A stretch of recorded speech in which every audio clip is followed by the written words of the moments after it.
তালগাছ রবীন্দ্রনাথ ঠাকুর। তালগাছ এক পায়ে দাঁড়িয়ে সব গাছ ছাড়িয়ে উঁকি মারে আকাশে। মনে সাধ কালো মেঘ ফুঁড়ে যায়, একেবারে উড়ে যায়, কোথা পাবে পাখা সে। তাই তো সে ঠিক তার মাথাতে গোল গোল পাতাতে ইচ্ছাটি মেলে তার। মনে মনে ভাবে বুঝি ডানা এই, উড়ে যেতে মানা নেই বাসাখানি ফেলে তার।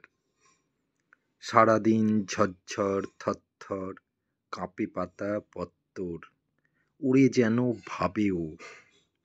মনে মনে আকাশেতে বেরিয়ে তারাদের এড়িয়ে যেন কোথা যাবে ও। তারপরে হাওয়া যেই নেমে যায়, পাতা কাঁপা থেমে যায়, ফেরে তার মনটি। যেই ভাবে মাঝে হয় মাটি তার, ভালো লাগে আর বার পৃথিবীর কোনটি।